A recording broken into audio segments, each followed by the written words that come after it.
नाज़रीन आदाब, Mudhole express news में आप सबका खैर मकदम है। ज़िले निर्मल के हल्का असम्बली मधोल मुस्तक़र में डिस्ट्रिक्ट मेडिकल ऑफिसर धनराज ने कहा कि वो मधोल के अवाम को बेहतर तिब्बी खिदमत फराहम करने के लिए अपना किरदार अदा करेंगे। मधोल मुस्तक़र के कम्युनिटी हेल्थ सेंटर में गुज़िश्ता रोज़ ऑपरेशन थिएटर का इफ्तिताह अमल में आया, जो कि तकरीबन 17 सालों से लापरवाही का शिकार होकर बंद पड़ा था। इस मौके पर डिप्टी DHMO के अलावा तमाम मेडिकल अमला मौजूद था। మన దగ్గర ఇక్కడ ఈరోజు DPH క్యాంప్ కండక్ట్ చేయడం జరిగింది. ఒక 10 మందికి DPH టిబెటియన్ క్యాంప్స్ చేస్తున్నారు ఆఫీషియల్స్ ఈ క్యాంప్లో. ఇదే విధంగా ఇక్కడ రెగ్యులర్ సర్వీసెస్ ఇవ్వడం జరుగుతుంది.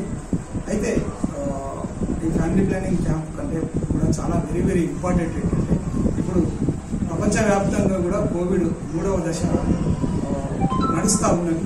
మన భారత్ కూడా 3వ వేవ్ పొంచింది. కాబట్టి ఇప్పుడు మనకు మొదటి వేవ్లో 2వ వేవ్లో మనము చాలా కష్టాలు అనుభవించాము. హాస్పిటల్లో జాయిన్ అవ్వటము, మరణాలు సంభవించడం చూసాము. ఈ సమస్యల నుండి బయటపడడానికి ఇప్పుడు మనకు వ్యాక్సిన్ అందుబాటులో ఉంది. ఎటువంటి షార్టేజ్ కూడా లేదు. మొదటి డోసు మరియు 2వ డోసు, 2 డోసులు తప్పనిసరిగా ప్రతి ఒక్కరూ తీసుకుంటే తప్ప ఈ వ్యాధి నుంచి రక్షణ పొందలేరు. ఒకవేళ వ్యాక్సిన్ కనుక తీసుకోకపోతే మళ్ళీ కోవిడ్ వ్యాధి బారిన పడటము, హాస్పిటలైజ్ అవ్వటము, ఆక్సిజన్ మీదకి వెళ్ళటము, వెంటిలేటర్ పైకి వెళ్ళటము, మరణాలు సంభవించడం ఇది చాలా బాధాకరంగా ఉంటుంది. కాబట్టి prevention is better than cure. ప్రతి ఒక్కరూ అలసత్వం లేకుండా, ఎటువంటి భయాందోళనలకు గురి కాకుండా ఖచ్చితంగా వ్యాక్సిన్ తీసుకోవాలి. ఎందుకంటే భారతదేశంలో 100 కోట్ల పైగా అందరూ వ్యాక్సిన్ తీసుకున్నారు. మన దగ్గర మన ఈ లొకాలిటీలో చాలా మంది more than 50% vaccine hesitancy, vaccine తీసుకోవడానికి వ్యతిరేకతను ప్రదర్శిస్తున్నారు. కాబట్టి ఈ ముదోల్ పరిసర ప్రాంతాల్లో, PSC ప్రాంతంలో కానీ, చుట్టుపక్కల ఉన్నటువంటి విలేజెస్లలో కానీ, ముదోల్ విలేజ్లో కానీ ప్రజలందరూ భయాందోళనలు విడనాలని, ఎటువంటి సంశయాలకు లోను కాకుండా వ్యాక్సిన్ తీసుకోండి, రక్షణ పొందండి. ముఖ్యంగా గర్భవతులు, బాలింతలు కూడా వ్యాక్సిన్ తీసుకోవాల్సిన అవసరం ఉంది. ఎందుకంటే వాళ్ళు హై రిస్క్ పీపుల్. వీళ్ళకి వ్యాక్సిన్ తీసుకోవడం ద్వారా, గర్భిణీ స్త్రీకి తీసుకోవడం ద్వారా తనకు, తన కడుపులో ఉన్న బిడ్డకు కూడా రక్షణ లభిస్తుంది.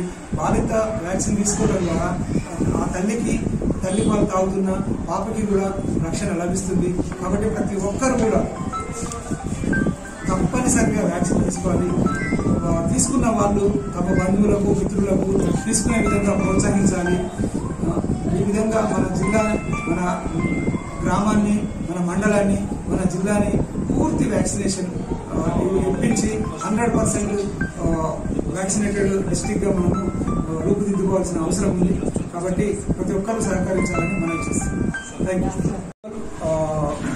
ఆరోగ్య కేంద్రంలో మనము మా సైడ్లో, ముఖ్యంగా పబ్లిక్ హెల్త్ DMHO సైడ్లో మేము ఆల్ నేషనల్ ప్రోగ్రామ్స్ ఇంప్లిమెంట్ చేస్తున్నాము.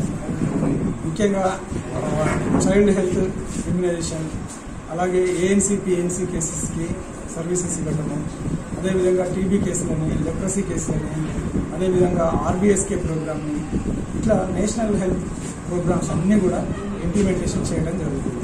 ఏదైతే 24 అవర్స్ సర్వీసెస్, ఆపరేషన్స్, ఇవి ఒక ఏరియా హాస్పిటల్ స్థాయిలో సర్వీసెస్ అనేటివి ప్రాథమిక ఆరోగ్య కేంద్రం స్థాయిలో ఇవ్వగలిగేటివి కాదు. వైద్య విధాన పరిషత్ హాస్పిటల్ వాళ్ళు ఓన్ చేసుకున్నాక, అందులో మెర్జ్ అయినాక వాళ్ళు ఆ వైద్య విధాన పరిషత్ స్థాయిలో ఇవ్వగలుగుతారు. అప్పటి వరకు మేము ఈ యొక్క ప్రాథమిక ఆరోగ్య కేంద్రంలో ఇచ్చే సర్వీసెస్ అన్ని కూడా అందిస్తాం. ఎక్స్రే మెషిన్ వైద్య విధాన పరిషత్ స్థాయిలో అయితే సార్ ఇంతకుముందు ఇక్కడ సర్జరీస్ వైద్య విధాన పరిషత్ స్థాయిలో సర్వీసెస్ ఇవ్వాలంటే ఈ హాస్పిటల్ వైద్య విధాన పరిషత్ వాళ్ళు హ్యాండ్ ఓవర్ చేసుకుని ఆ ఇన్ఫ్రాస్ట్రక్చర్, ఆ మ్యాన్ పవర్ ఫిల్అప్ అయినాకనే ఇవ్వడం జరుగుతుంది. అప్పటి వరకు మేము ప్రైమరీ హెల్త్ సెంటర్ లెవెల్లో అన్ని ప్రాథమిక ఆరోగ్య కేంద్రాల్లో ఇస్తున్నటువంటి అన్ని సర్వీసెస్ మేము ఇక్కడ ఇస్తాం.